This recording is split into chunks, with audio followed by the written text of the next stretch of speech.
After I came out of the coma, my doctor whispered, "Your son-in-law paid me to inject you with this." I refused. I read the label and the words stuck in my throat.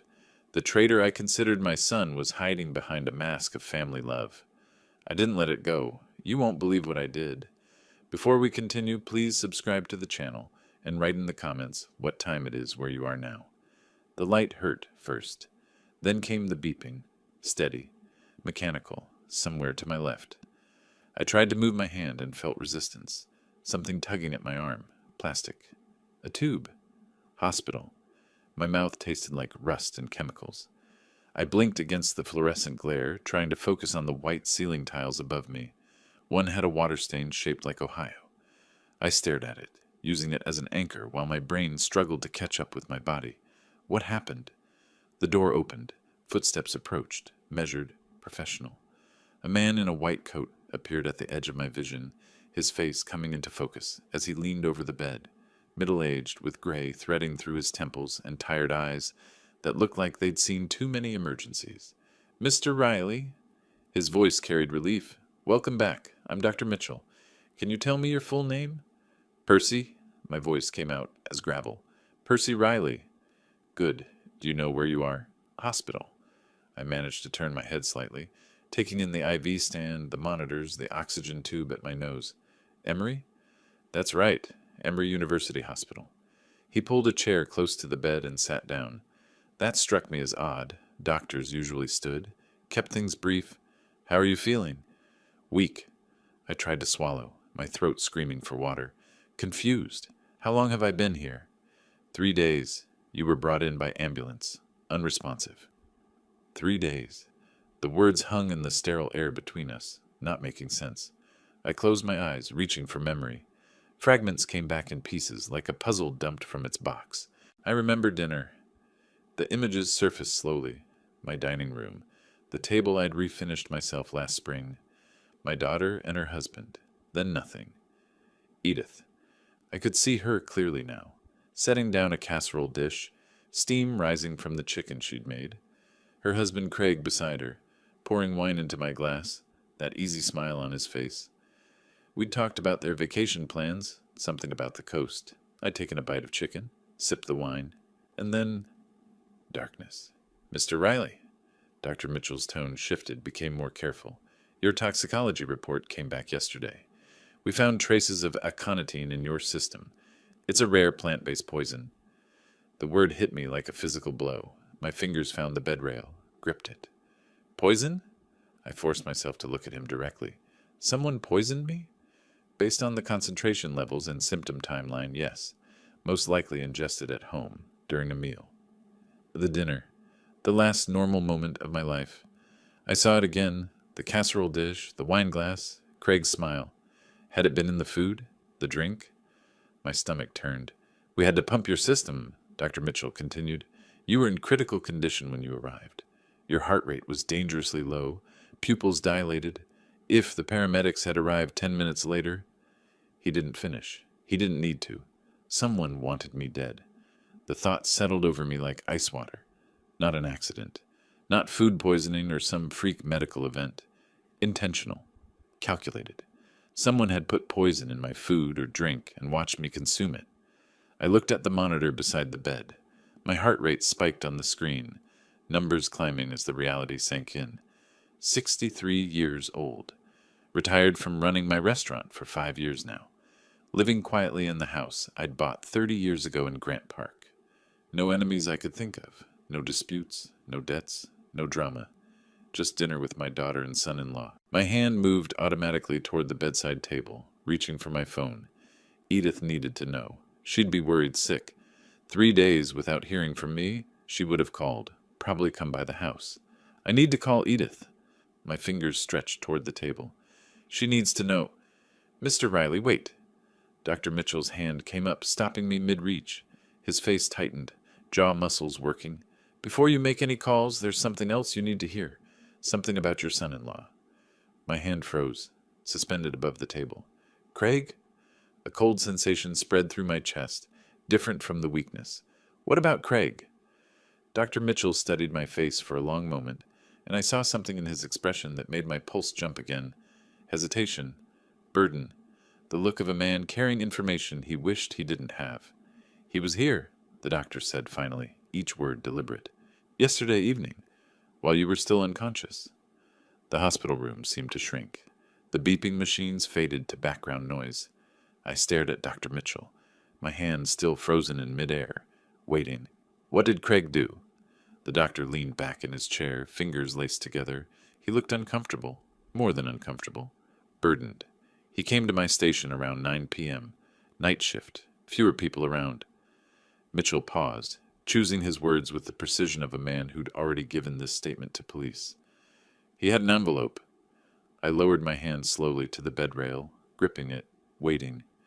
"He said you were suffering, that you'd want peace." Mitchell's jaw tightened. "Then he showed me a vial and offered $15,000 cash if I'd inject it while you slept." The words didn't register at first. They were too absurd, too disconnected from reality. Craig, my son-in-law, who'd married Edith 7 years ago, who called me Pops, and borrowed my tools and ate at my table every Sunday, had tried to bribe a doctor to kill me. "Show me."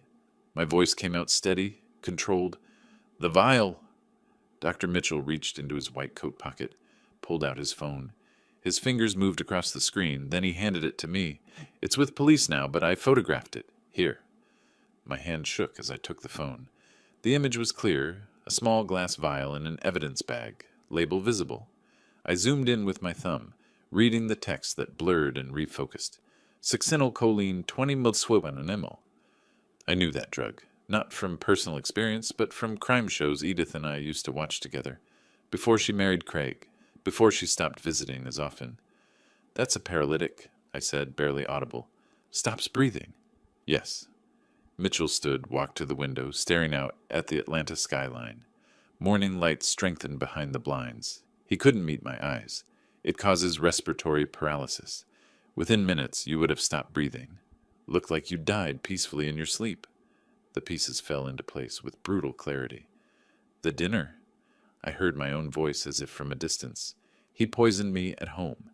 When that didn't work fast enough, he tried to finish it here." Mitchell turned from the window, finally looking at me directly. I refused. I reported him immediately to hospital administration and called security.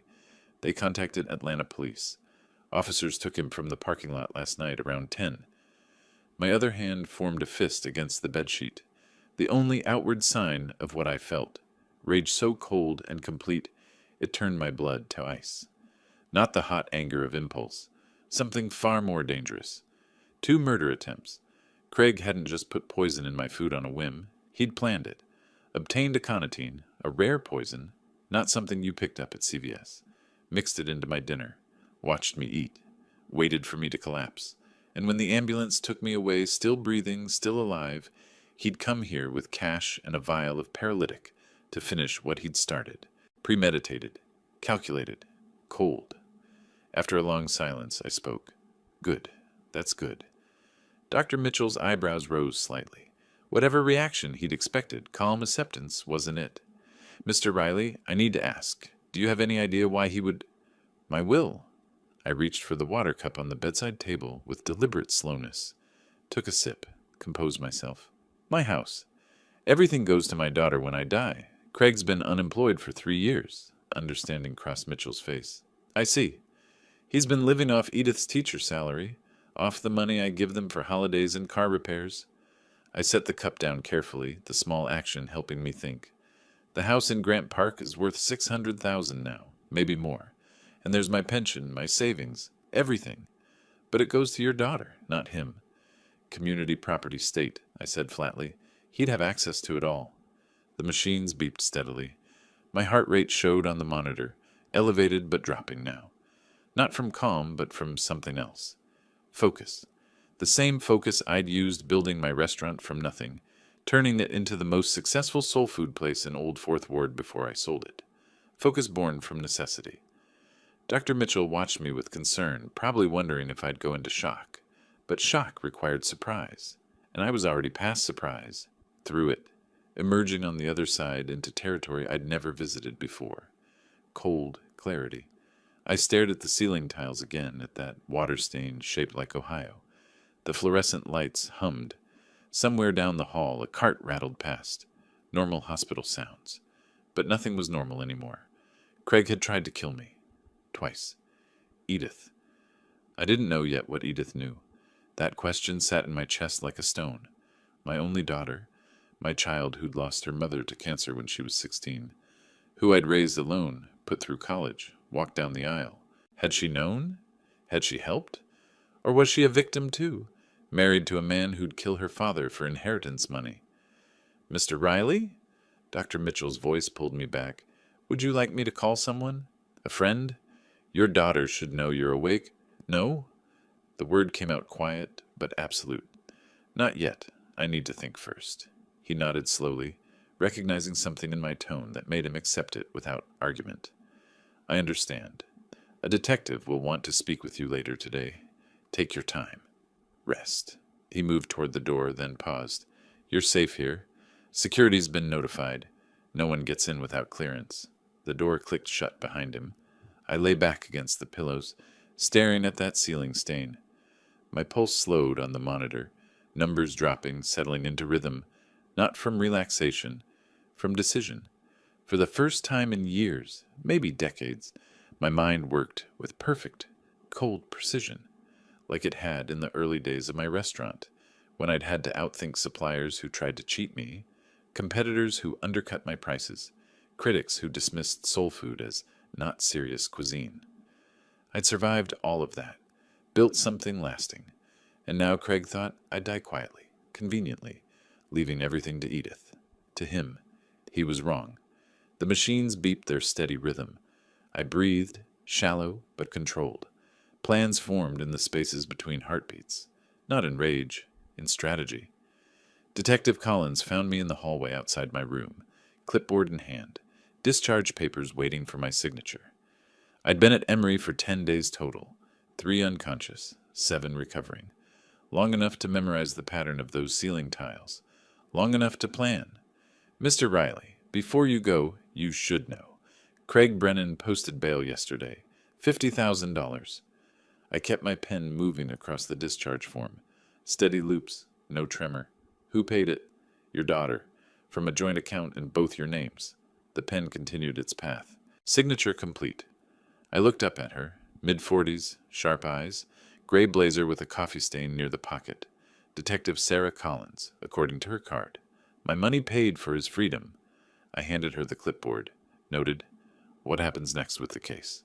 Preliminary hearing in 3 weeks. DA is building attempted murder charges. We have the doctor's testimony, the vial, the cash he tried to pay with. Good. She studied my face, probably expecting more reaction. Anger, maybe. Fear. I gave her neither. You'll need to testify eventually, she continued. Are you comfortable with that? Absolutely. The taxi ride from Emory to Buckhead took 20 minutes through midday traffic. I watched Atlanta slide past the window, familiar streets suddenly foreign, like returning from a long voyage to find your hometown rearranged. The driver tried small talk. I didn't respond. He gave up after 2 blocks. We pulled onto Habersham Road. Number 2847 stood exactly as I'd left it. Brick colonial, white shutters, azaleas I'd planted 15 years ago now blooming along the walkway. I paid the driver, climbed out, and stood on the sidewalk, staring at my own house. Crime scene. That's what it was. The place where someone fed me poison and watched me eat it. A neighbor, Mrs. Patterson from 2 doors down, waved from her garden. I didn't wave back. The front door opened before I reached it. Edith stood in the entrance, face pale, eyes red from crying or lack of sleep, or both. Behind her, Craig hovered in the shadows of the foyer. Dad! Her voice broke on the word. Thank goodness you're home. We were so worried. Stop! She froze mid-step, hand extended toward me. Dad, please, let me explain. I said stop. Craig moved forward, hands raised in that universal gesture of harmlessness, like a man approaching a spooked horse. Mr. Riley, sir, there's been a terrible misunderstanding. That doctor misinterpreted what I looked at him, really looked at him. 37 years old, my height, soft around the middle from 3 years without steady employment. The man who'd tried to kill me. Twice. Do not speak to me. My voice came out flat, emotionless. Do not come near me. Stay out of my way. I walked past them both, through the foyer I'd renovated 12 years ago, past the living room furniture I'd helped Edith pick out after her mother died. Everything familiar, everything poisoned now. The study door was closed. I pulled the key from my pocket, the only room in the house they couldn't enter, my sanctuary during the years I'd run the restaurant, where I'd done the books and planned menus, and made the hard decisions that kept us afloat. I unlocked it, stepped inside, closed the door behind me and turned the deadbolt. The click echoed through the hallway. Let them hear it. Dad! Edith's voice came through the wood, muffled but desperate. Please, can we talk? I know you're upset, but... Go away, Edith. I love you. Please believe that. I didn't answer. Silence, I'd learned decades ago, could be more devastating than any words. Her footsteps retreated. Whispers in the hallway, hers and Craig's, urgent and low. Then quiet. I stood at my mahogany desk, the one solid piece of furniture I'd brought from the restaurant when I sold it, pulled open drawers, retrieved files I hadn't looked at in months. Years, some of them. The will came first.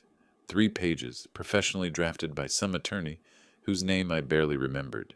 Dated 3 years ago, 6 months after my wife, Sarah, passed from the cancer that ate through her pancreas in 4 months. I, Percy James Riley, being of sound mind and body, do hereby bequeath all my worldly possessions to my daughter, Edith Marie Riley. Everything, house, savings, investments, the Lexus in the garage. 2 million and change, total. All to Edith. All to Craig, really, through community property law. Bank statements next. Regions Bank, accounts I'd held for 30 years.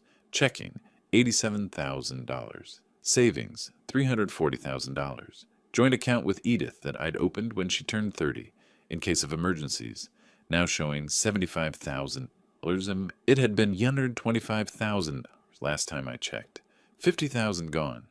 Craig's bail money, investment portfolios from Fidelity, retirement accounts I'd been building since I was 25, $680,000. Stock portfolio, $260,000. Bonds, $200,000. I spread them across the desk in organized rows, numbers on paper. Assets, net worth. The reason someone wanted me dead. House deed last. 2847 Habersham Road. Purchased 1998 for $320,000, stretching every dollar I had back then, believing in the neighborhood when others didn't. Now worth $850,000, maybe more. Buckhead had grown up around me. The math was simple.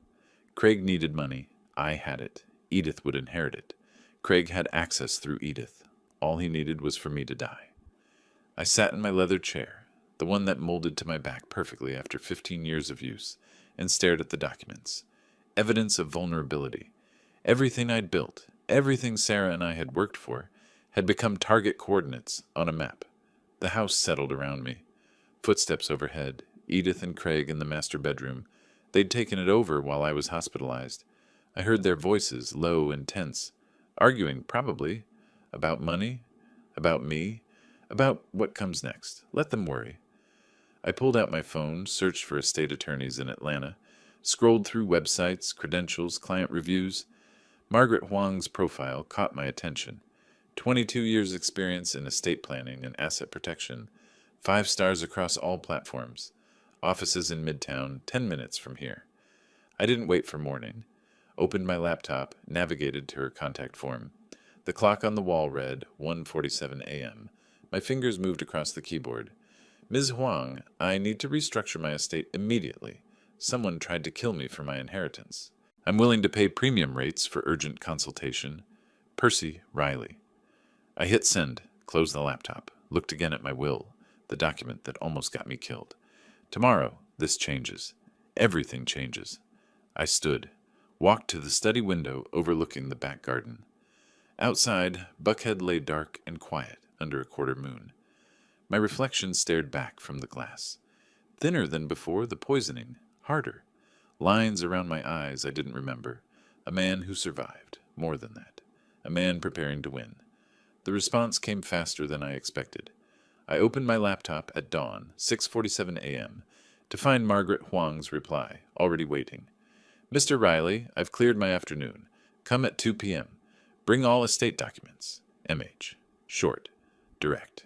Exactly what I needed. I showered, dressed in clothes that hung looser than they should. 10 days in a hospital bed had stripped weight I couldn't afford to lose. The mirror showed a stranger. Gaunt cheeks, gray stubble I usually kept trimmed. I looked like what I was, someone recovering from attempted murder. Good. Let them see weakness. Let them think I was vulnerable. Downstairs, I found Edith in the kitchen making coffee. She turned when I entered, hope flashing across her face. Dad! Morning. I'm making breakfast. Just coffee. I poured my own cup, black. I have errands. Errands? Are you sure you're strong enough? I could drive you. I'm fine. I walked out before she could press further, grabbed my keys from the hook by the door. The Lexus sat in the garage where I'd left it 11 days ago. I climbed in, adjusted the seat, gripped the steering wheel. My hands remembered the position even if they felt weaker than before. The engine started smooth. I backed out slowly, aware of Edith watching from the kitchen window. Let her wonder. Midtown Atlanta at 1:30 p.m. Traffic thick, but moving. I found parking in the garage beneath the promenade building, took the elevator to the 14th floor. Huang's office occupied the corner suite. Glass walls, modern furniture, impressive view of the skyline. The receptionist led me to a conference room. Margaret Huang appeared 2 minutes later, late 40s, Korean-American, tailored suit, efficient handshake. She carried a leather portfolio and iPad. Mr. Riley, thank you for coming. She gestured to a chair. Tell me everything. I did. The dinner with Craig and Edith, the aconitine poisoning, waking from the coma, Dr. Mitchell's revelation about the bribe attempt, Craig's arrest, the bail Edith paid with my money, the will that left everything to my daughter. Huang took notes on her iPad, asking sharp questions at intervals. How long had Craig been unemployed? When was the will drafted? Had I added Edith to any accounts recently? Did I have life insurance? No life insurance, I answered. Canceled it after my wife died. Didn't see the point. That probably saved your life. No policy means less immediate motive. She set down the iPad. Mr. Riley, I'll be direct. If you simply change your will now and then die, even from natural causes, your daughter will contest it. She'll claim undue influence, mental distress from the poisoning. It'll tie up your estate for years in court. What's the alternative? Irrevocable living trust. You transfer all assets into it. During your life, you maintain complete control, can change anything, access everything, but you designate a different beneficiary for after death. I leaned forward. How fast can this happen? If you're ready to proceed, 2 weeks for full asset transfer. The trust itself, I can establish today. What's the cost? For a estate this size, with urgency. She named the figure without hesitation. $8,500. That includes trust creation, all transfer paperwork, and filing fees. When do we start? She smiled. Small, professional, but genuine. Now. The paperwork took 3 hours. Forms requiring signatures, notarizations, initial documentation, the trust name, the Percy J. Riley Revocable Living Trust. Grantor and trustee, me. Beneficiary during my life, me. Beneficiary after my death. Who did you want to designate? Huang asked, pen poised. American Cancer Society, Georgia chapter. She didn't ask why, just wrote it down. But I thought of Sarah, of those final 4 months watching cancer destroy her body. If my money was going somewhere, it would go toward fighting that disease. Not to Craig, never to Craig. I wrote the check for $8,500 without hesitation. First move in a game that would end with Craig having nothing. The drive home took 20 minutes. I parked in the garage, sat in the car for a moment, gathering myself. Time to perform. Inside, Edith was cooking dinner, chicken soup, the smell filling the house. She brought me a bowl in the study, face anxious but hopeful. Dad, I made your favorite. Like Mom used to make. I took the bowl, studying her face, searching for guilt, for knowledge, for any sign she'd known what Craig planned. Found only worry and desperation. Thank you. Her shoulders dropped slightly. Relief. Are you feeling better? You seem calmer today. I'm tired, Edith. Just tired. She nodded, retreated. Left me alone with soup I didn't eat. Over the next 2 weeks, I moved carefully through the world. Slow steps. Accepting help. Playing the role of recovering invalid. while systematically dismantling everything Craig thought he'd inherit. Bank meetings explained as routine financial maintenance. The region's branch manager helped transfer accounts into the trust's name. Friendly, efficient, asked no questions about family drama. Fidelity required more paperwork, phone calls, verification. I handled it all from my study, door locked, speaking in low tones so Edith and Craig wouldn't overhear. The house deed required a trip to the Fulton County Recorder's office. Craig offered to drive me. I accepted. I know things have been tense, Mr. Riley. He kept his eyes on the road, voice carefully casual. I just want you to know I'm here to help, whatever you need. That's kind of you, Craig. I appreciate it. Family takes care of family, right? I offered a thin smile. Right. At the recorder's office, I went in alone, filed the deed transfer.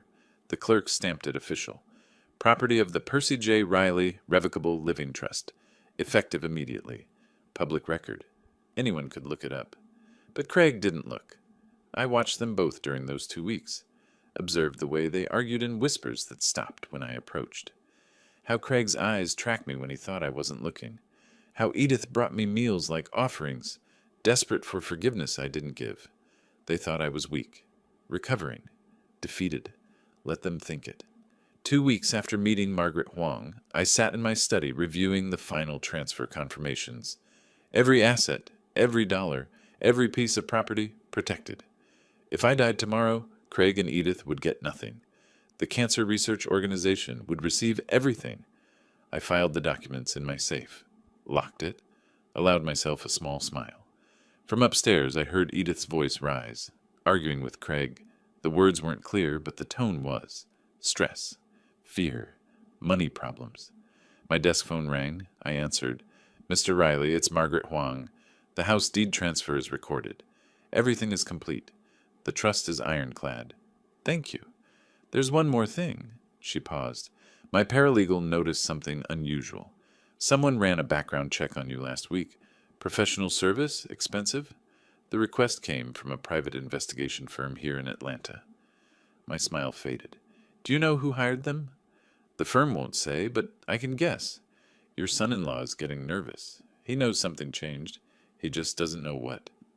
I hung up, sat back, stared at the ceiling tiles I'd memorized in the hospital. Craig was making moves too. The game wasn't one-sided. That evening, Craig knocked on the study door. I didn't answer the knock immediately. Let Craig wait. Let him knock again, harder this time. Knuckles against wood, creating an urgent rhythm. Then I stood slowly, stretched my shoulders like a man with all the time in the world, and crossed the study to open the door myself. He filled the doorway, trying to look confident, failing spectacularly. His jaw was set, shoulders squared in what he probably thought was an intimidating stance, but his eyes betrayed him. Fear hiding behind rehearsed composure, like an actor who'd forgotten his lines halfway through opening night. Mr. Riley, we need to talk, man to man. Clear the air. I stepped aside without a word. Close the door. He entered, walked to the center of my study like he owned it. Stood there while I returned to my desk chair, leather creaking as I settled in. If he thought standing over me would create some psychological advantage, he was badly mistaken. This was my space, my territory. I know you're angry, I understand, but there's been a serious misunderstanding about what happened at the hospital. I said nothing, just watched him. Let the silence build until it became uncomfortable. He shifted his weight from one foot to the other. That vial the doctor mentioned? Craig's voice gained false momentum, like he'd practiced this speech in front of a mirror. I found it in your medicine cabinet when I was looking for aspirin. I was concerned, genuinely concerned, about you having something so dangerous just sitting there. I only wanted the doctor to check if you were taking medications that could interact badly with your prescriptions. You're lying, he blinked. I'm not. I swear. The police have it completely wrong. The doctor misunderstood my intentions. I pulled out a small notebook from my desk drawer, the leather one I'd used for years tracking restaurant inventory, supplier payments, employee hours, flipped to a specific page. Craig's eyes tracked the movement, and I saw him register that I'd been documenting things, planning. Look, he continued, voice hardening when I didn't respond to his fiction. I know you visited an estate attorney. I know you're planning to change your will. That's your right, obviously. But if you cut Edith out because of me, I'll fight it. I'll get lawyers, good ones, who will prove you're acting under trauma, not thinking clearly. You survived a poisoning, you're elderly. I'm 63. And any judge will see that you're making decisions based on temporary anger, not sound judgment. I looked up from my notebook, met his eyes directly. Are you threatening me, Craig? I'm protecting my wife, your daughter. The silence stretched between us like a wire pulled taut. I let it build, picked up my pen the Mont Blanc Sarah had given me for our 20th anniversary, and wrote a number on the notepad with slow, deliberate strokes. Large, clear digits. Then I turned the pad around and slid it across the polished mahogany toward him. Craig's hand trembled as he picked it up, read the number, set it down fast like it had burned his fingers. $252,000. How much do you owe me, Craig? What? What are you talking about? You've lived in my house for 5 years, completely rent-free. This house, in this neighborhood, rents for $4,200 a month on the current market. I checked. 5 years equals 60 months. Do the math. His face went from flush to pale in seconds. We're family. You never asked for rent. Edith is your daughter, for crying out loud. $252,000. That's what you owe me. I want it back. You have 60 days, or you and Edith move out. I don't have that kind of money. You know I don't. Nobody has that kind of cash just sitting around. Then I suggest you start packing. Craig's mouth opened, closed, opened again. No words came out. His face cycled through expressions, disbelief, anger, panic, faster than I could track them all. Behind him, footsteps pounded on the stairs, fast, urgent. Edith appeared in the doorway, face flushed, breathing hard like she'd run up from the first floor. Dad, what's happening? Craig, what did you do? Craig turned to her, and I saw the exact moment he made the calculation, the decision to shift blame, to reframe himself as the victim, to drive the wedge deeper between father and daughter. Your father wants $250,000, he said, voice rising toward hysteria. Or he's throwing us out, his own daughter, out on the street, homeless. Edith's eyes went wide. She looked at me and tears began forming before she even spoke. Dad, please. We don't have that kind of money. You know we don't. This is cruel.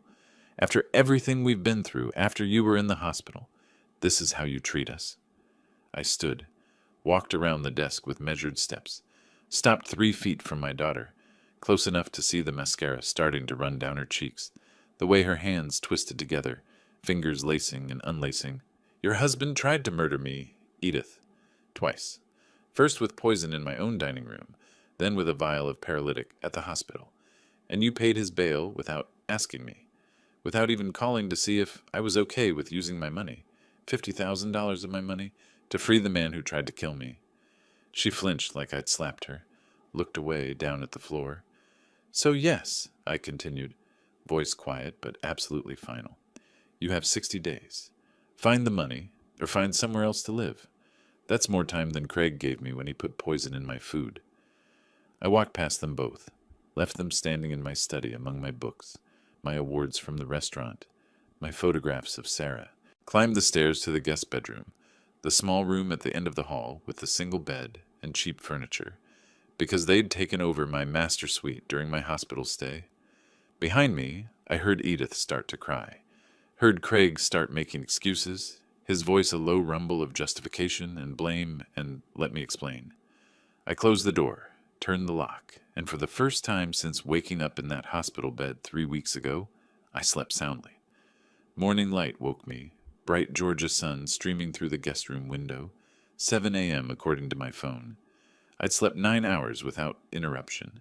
No nightmares about poison or hospital machines or the feeling of dying. Just dark, restful nothing. I showered, dressed, and descended the stairs to find Edith waiting in the kitchen like a ghost haunting her own life. She looked like she hadn't slept at all. Eyes red and swollen, hair uncombed, still wearing yesterday's clothes. The coffee maker was already running, filling the room with its bitter aroma. I poured myself a cup. Black. Didn't speak first. Dad, please. Her voice was hoarse. Can we talk reasonably? 60 days isn't enough time to find $250,000. I took a sip, let the coffee burn my tongue. No, it isn't.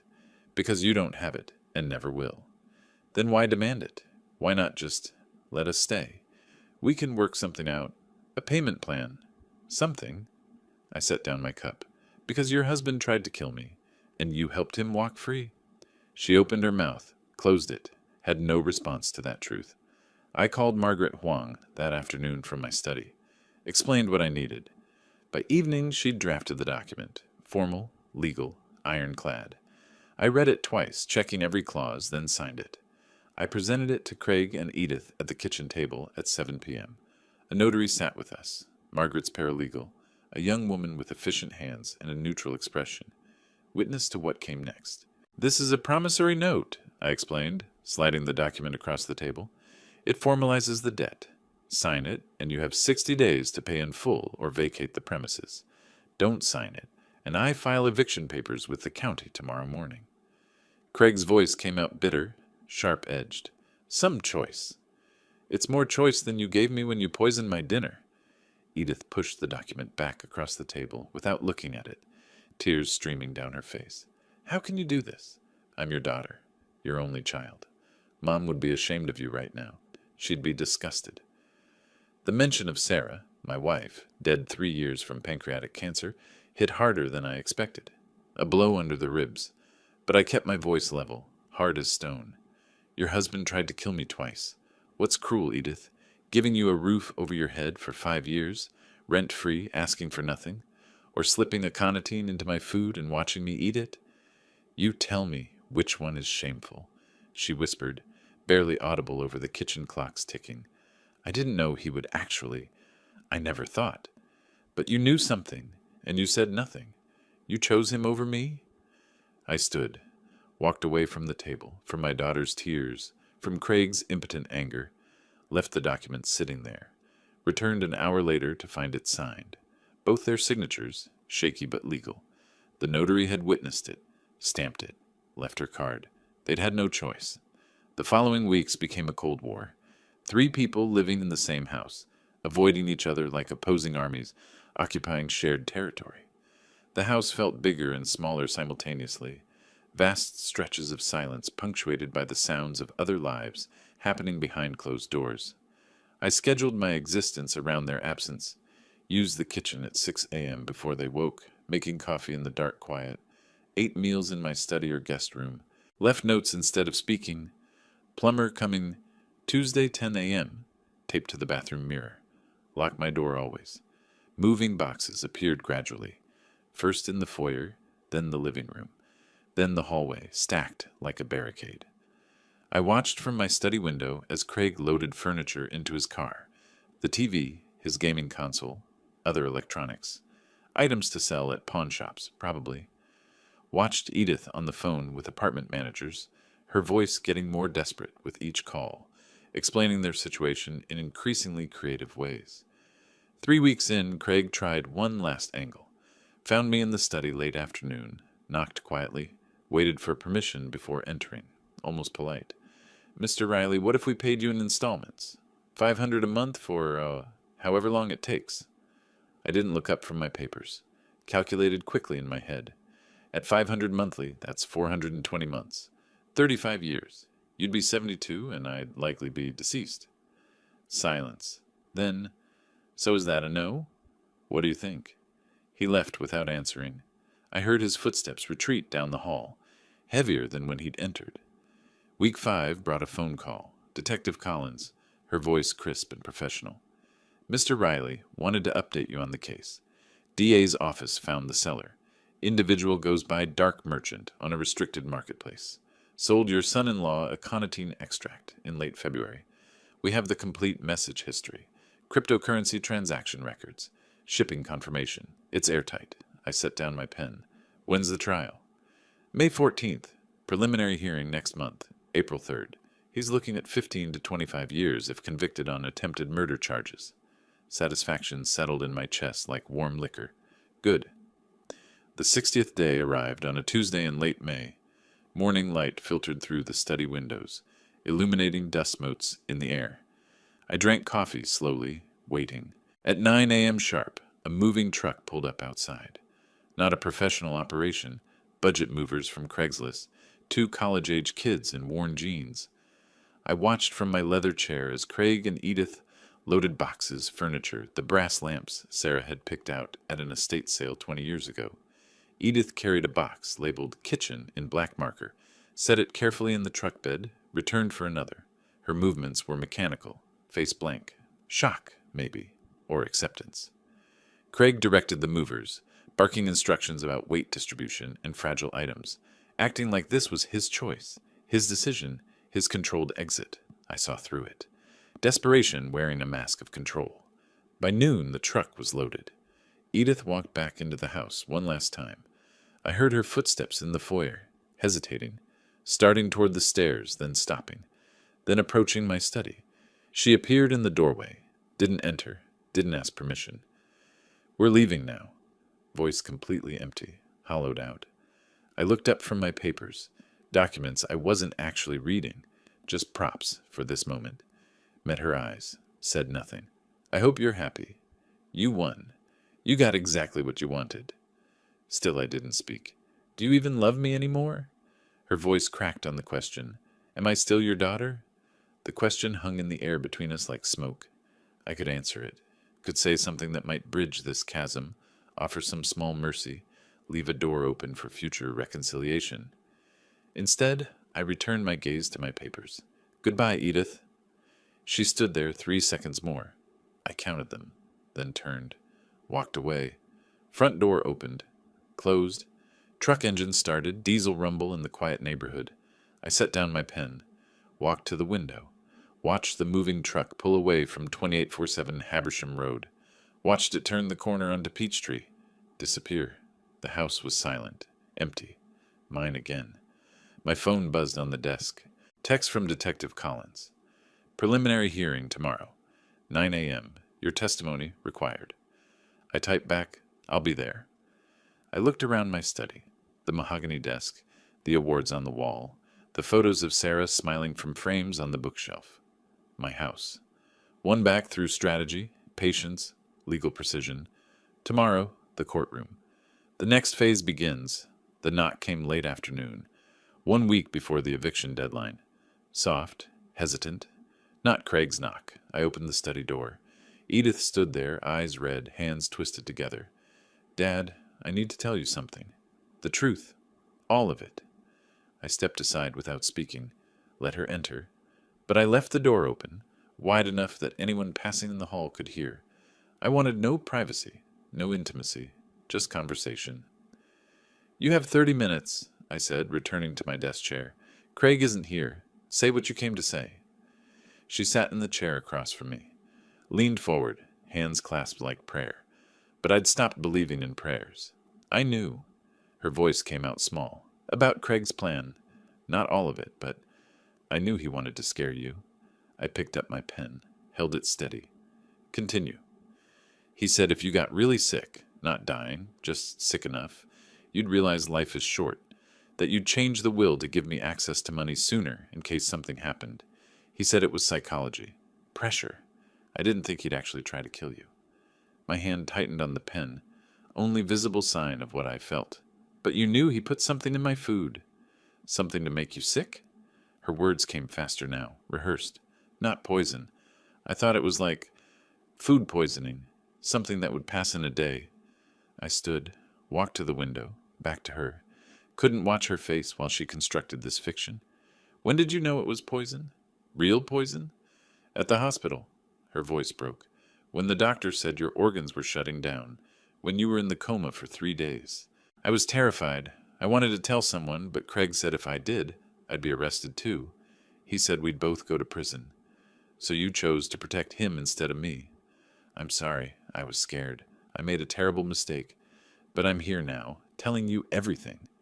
She stood, moved toward me. I'll leave him.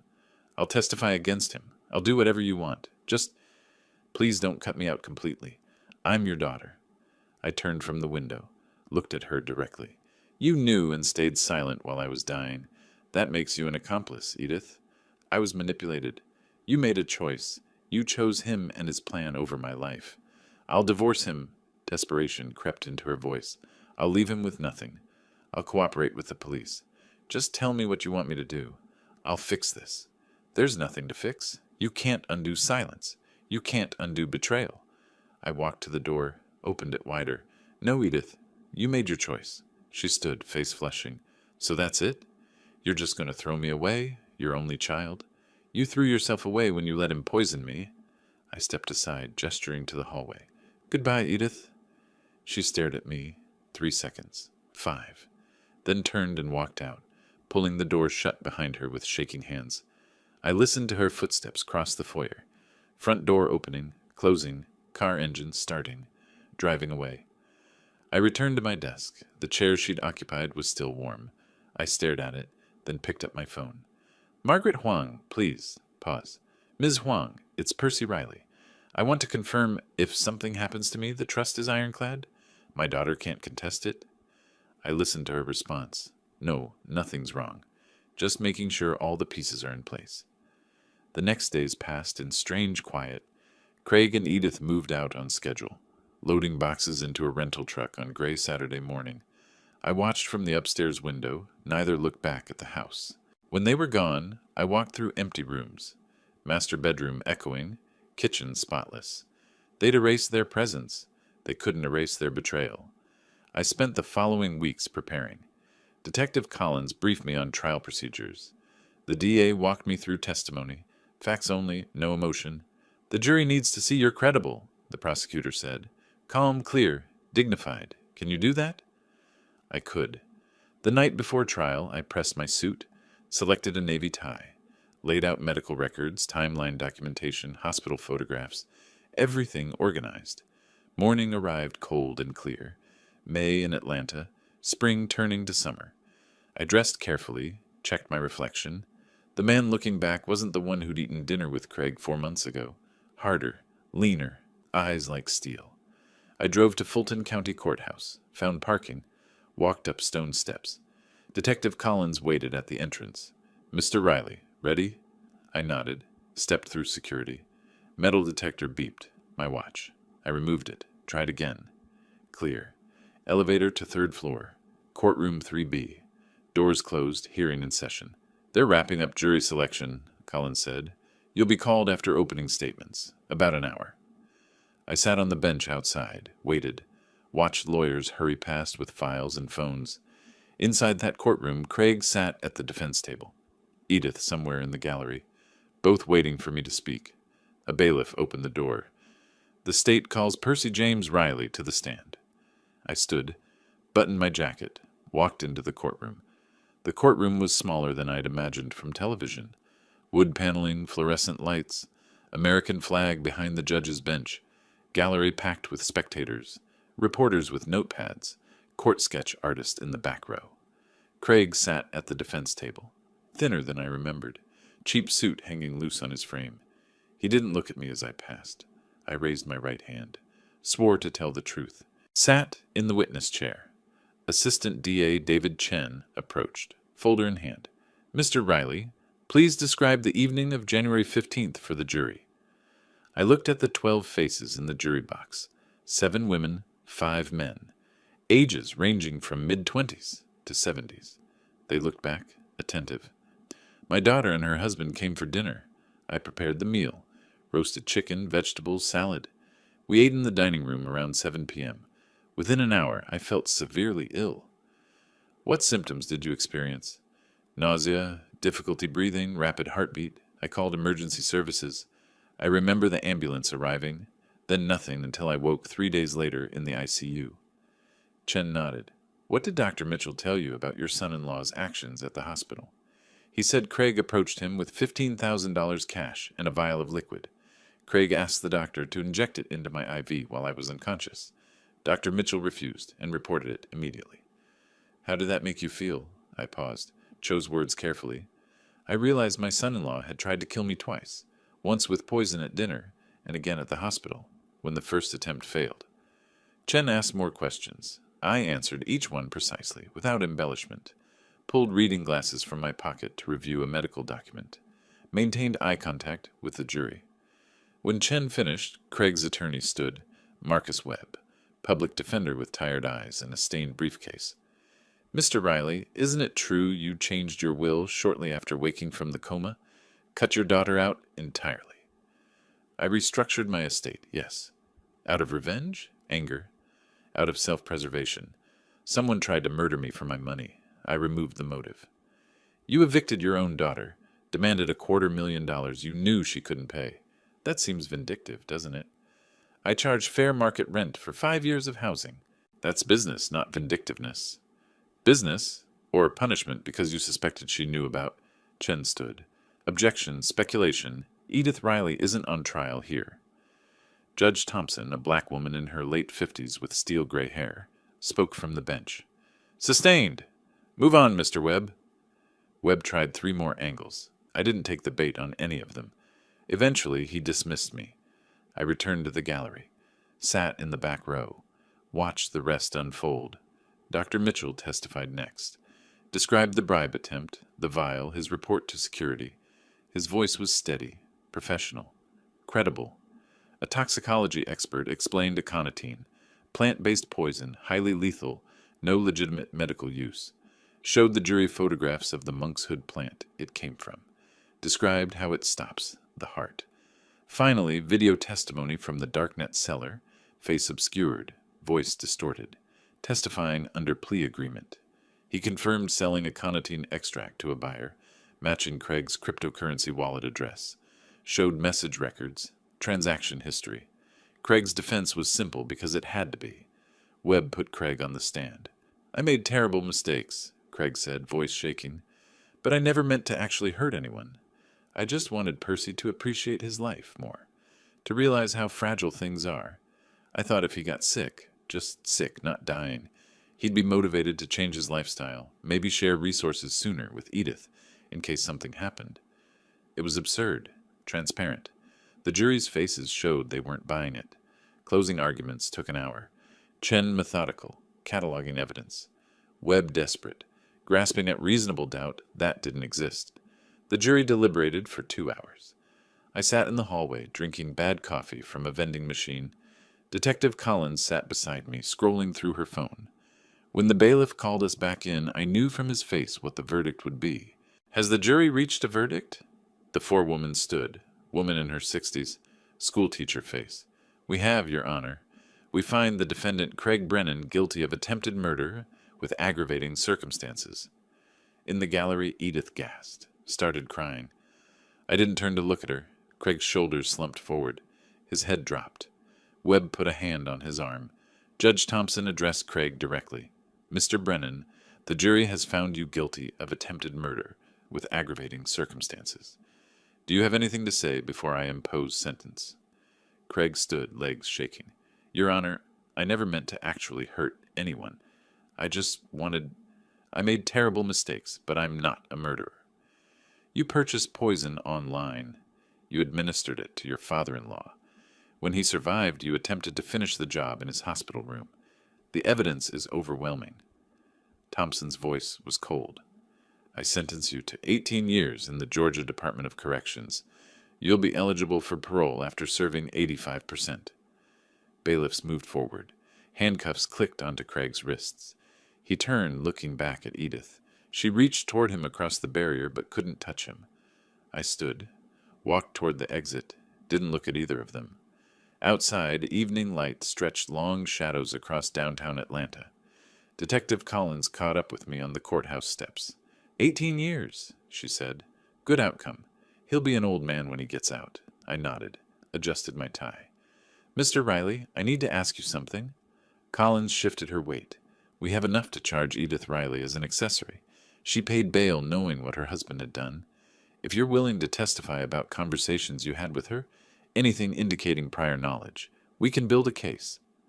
I watched cars pass on the street below, normal lives continuing. No, I said finally. No? I won't testify against my daughter. What she did, or didn't do, she'll live with. But I won't put her in prison. Collins studied my face. That's generous? After everything? It's not generous. It's final. She's lost her home, her inheritance, her husband, and her father. That's enough. The detective nodded slowly. Understood. Case closed then? She extended her hand. I shook it. I walked to my car, unlocked it, sat in the driver's seat without starting the engine. Through courthouse windows above, I could see movement. Edith, probably. Waiting for Craig's transfer, hoping for final words through reinforced glass. I started the engine, drove toward Buckhead, toward my empty house. Tomorrow, I'd call Margaret Huang, confirm the trust paperwork one final time. For now, I drove. The city passed by my windows. Spring becoming summer. I'd survived. I'd won. What came next was mine to decide. The calls started 3 days after the trial. Edith's number appeared on my phone screen. I pressed delete without listening to the voicemail. The next day, another call. Delete. 2 more that week. Delete. Delete. Letters arrived by mail, her handwriting on the envelopes. I returned them unopened, marked, return to sender. Emails filtered to spam automatically. I'd set the rule the day Craig was sentenced. 6 weeks of this. Late May through June. Each attempt ignored with systematic efficiency. I'd built a restaurant from nothing by focusing on what mattered and eliminating distractions. Edith had become a distraction. Early July brought a knock on my front door. I looked through the peephole. Edith stood there with a man in a suit, holding a folder. I opened the door 6 inches, chain still engaged. Mr. Riley, I represent Edith Riley Brennan in a legal challenge to the trust established in your name. He extended papers through the gap. We believe. Give me the papers. Sir, if we could discuss. I took the documents. No, you'll hear from my attorney. I closed the door, heard them talking on the other side. Didn't care what they said. Margaret Huang called within an hour of receiving my forwarded documents. She's claiming you created the trust under duress, diminished capacity, wants it invalidated so she can inherit. Margaret's voice was calm, almost amused. It's a weak case. Very weak. How weak? We have documentation of every meeting. Timeline showing you waited weeks after hospitalization. I'll request a psychiatric evaluation to prove competence. Judge will dismiss it quickly. How quickly? 2 weeks, maybe 3. I'll file our response tomorrow. The hearing took place mid-July in civil court. Different building, different judge from Craig's trial. Judge Patricia Morrison, a black woman with steel gray hair and reading glasses that made her look like somebody's strict grandmother. I sat in the gallery while Margaret presented our defense. Watched Edith across the aisle, her attorney whispering urgently in her ear. Margaret was thorough, showed the timeline. Presented Dr. Richard Foster's psychiatric evaluation, comprehensive examination confirming I was of sound mind, under no undue influence, acting deliberately. The evidence is clear, Your Honor, Margaret concluded. Mr. Riley exercised his constitutional right to manage his estate as he saw fit. The trust was created with proper legal counsel, appropriate waiting period, and complete mental competence. The petitioner's claims are without merit. Judge Morrison read through the documents in silence, set them down, looked at Edith's attorney over her glasses. The petitioner argues that Mr. Percy Riley created a revocable living trust while under extreme emotional distress, following a poisoning attempt, suggesting diminished capacity. She paused. However, the evidence shows otherwise. The trust was established with the guidance of a licensed estate attorney. A court-ordered psychiatric evaluation finds Mr. Riley fully competent and acting of sound mind. The timing of the trust, created weeks after the medical emergency, demonstrates deliberate planning, not impulsive reaction. Another pause. Edith leaned forward. Motion to invalidate trust is denied. Your Honor, my client requests, with prejudice, Counselor, this matter is closed. The gavel came down. I left the courthouse while Edith was still arguing with her attorney in the hallway. Drove home, made coffee. Returned Margaret's call. She's in serious financial trouble, Margaret said. Her attorney is demanding payment. She has no income, no assets, no family support now. She'll likely file bankruptcy within 6 months. That's not my concern. As your attorney, I have to ask, do you want to offer any settlement? Sometimes a small payment can prevent future harassment. I considered it, calculated quickly. $25,000, one time. She signs a binding no-contact agreement. If she violates it, she repays the full amount plus legal fees. I'll draft it today. 3 days later, Margaret called again. She signed. Barely read it, just signed. The money transferred to her account an hour ago. Did she say anything? She asked if you were in the building. I said no. She asked if you'd ever forgive her. I said that wasn't part of our discussion. I stood at my study window, looking out at Buckhead. Good. That's done then. Yes. You're legally protected. She cannot contact you again without significant financial penalty. Thank you, Margaret. Send me your final invoice. The notification came via text later that evening. Agreement signed. Payment cleared. File closed. I read it twice, set my phone down, picked up my coffee mug, found it empty. Done. Legally, financially, emotionally, done. I walked through my house, room by room. Master bedroom, mine again. Guest rooms empty. Kitchen spotless. Living room arranged how I preferred. No moving boxes, no tension, no voices arguing behind closed doors. My house, my life, my terms. Outside, afternoon sun slanted through the trees. Summer in Atlanta, thick and green. The garden needed work. I'd let it go during everything. Weeds in the flower beds, grass overgrown. Tomorrow I'd call a landscaping service, get recommendations, maybe hire someone part-time. Not to avoid the work, but because I wanted it done right. The house phone rang. Margaret Huang. Just confirming you received my text. Everything's executed. The agreement is filed. Your estate is secure. Unless she violates the no-contact terms, you'll never hear from her again. Thank you, Margaret, for everything. You're welcome. Take care, Mr. Riley. You earned your peace. I hung up, stood in my study surrounded by certificates on the walls, business awards from my restaurant years, community recognition, framed photos of establishments I'd built, who I'd been before, who I was again, now.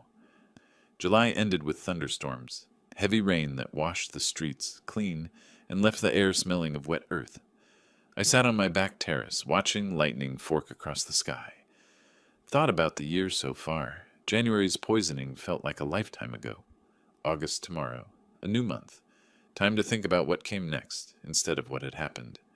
My phone buzzed. Detective Collins, I answered. Mr. Riley, thought you'd want to know. Craig Brennan got into an altercation at Georgia Diagnostic and Classification Prison, fighting with another inmate. Earned himself 30 days in segregation and a mark on his record. I sipped my morning coffee on the terrace. August heat already building even at 8 a.m. That affects his parole eligibility? He won't be eligible for 12 years minimum anyway, but yes. Disciplinary violations make parole boards very reluctant. He'll serve most of his sentence, probably all of it. Good. Thank you for letting me know. How are you doing? Settling back into normal life? I am. The house is quiet. I'm keeping busy. You did everything right, you know. Legally, I mean. You could have taken matters into your own hands, gotten messy. Instead, you used the system. Made it work for you. I'm too old for messy. I wanted justice, not revenge. Her slight laugh came through the phone. Looked like both from where I was standing. Take care, Mr. Riley. After hanging up, I spent an hour in the garden, pulled weeds with gloved hands, clearing space around the azaleas. The physical work felt good, accomplishing something tangible, immediate.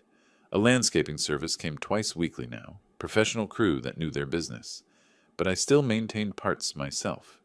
Ownership meant engagement, not delegation of everything. At 2 p.m., I drove to Octane Coffee in Midtown, found parking on the street, walked in to find Robert Chen at a corner table, 2 cappuccinos already ordered. Percy? He stood, shook my hand. Been too long. 5 years since you came to the restaurant closing party. 5 years since you swore you'd never work another day in food service. He grinned. So what's this meeting about? I sat, told him an abbreviated version of what had happened. The poisoning, the trial, the aftermath. He listened without interrupting, face growing more serious. So your son-in-law tried to kill you for your money, and you systematically destroyed his life using lawyers and property law? I protected myself. He destroyed his own life. Still, that's cold-blooded, my friend. Impressive, but cold. I smiled slightly. I learned from the best. You remember how we dealt with that supplier who tried to shake us down back in '08? Documentation, lawyers, and patience. He grinned back. Fine, you learned well. So what's this meeting actually about? Restaurant project, small place, 30 seats, dinner only, high quality, not high volume. You serious? You said you were done with the business. I was done building an empire. I'm not done cooking. Not done creating. I leaned forward. Maybe something intimate. Reservation only? Seasonal menu? Maybe Virginia Highland area. You'd need staff, permits, investors. I'd need a partner who remembers why we got into this business. Because we loved food. Loved the craft. The money came later. Can you remember that feeling? Robert paused, looked at his cappuccino, looked back at me. Yeah, I can. So talk to your wife. Think about it. I'm not in a hurry. We talked for another hour, sketched rough concepts on napkins, argued about whether to focus on New American or Southern fusion, laughed about disasters from our early restaurant days, the night the walk-in freezer died, the reviewer who hated everything, the Thanksgiving we ran out of turkey at 7 p.m., normal conversation, normal life. I drove home as evening approached, pulled into my driveway, stood at my front door looking into my house before entering. Everything as it should be. Everything mine. Everything safe. Inside, I made dinner. Simple pasta, vegetables, glass of wine. Ate on the terrace as the sun set. Watched the sky turn orange, then purple, then deep blue. My phone buzzed. Text from Robert. Talk to my wife. She's in if you are. Let's look at that space in Virginia Highland next week. I typed back. Tuesday morning, 10 o'clock. Sent. The calendar on my wall showed August 10th. 6 months and change since Craig poisoned my dinner. 7 months since I'd trusted my daughter. A lifetime since I'd been naive. I'd learned, adapted, survived, more than survived, won. Craig Brennan would be 60 years old before walking free. Maybe older, maybe never. Edith was out there somewhere, living a smaller life with money I'd given her and boundaries I'd enforced. And me? I was free. I walked to my study, opened the safe, looked at the trust documents one final time. Closed the safe, spun the lock. Everything secure, everything protected, everything mine. Tomorrow I'd thank Margaret properly, maybe send a gift. Thank Detective Collins with a donation to the Police Foundation, close the loose threads, then start the restaurant project. Not because I needed the money or distraction, because I wanted to create again, because I could, because the best revenge wasn't destruction, it was living well. I walked upstairs, my bedroom, my bed, my peace. Before sleeping, I looked out the window. Buckhead spread before me, lights twinkling in summer darkness. Somewhere out there, people were being betrayed, poisoned, lied to, stolen from. I hoped they fought back, hoped they survived, hoped they won. I'd shown it was possible. Percy Riley closed the curtains, lay down, and slept without dreams. If you like this story, please like this video, subscribe to the channel, and share your impressions of this story in the comments. To listen to the next story, click on the box on the left. Thank you for watching.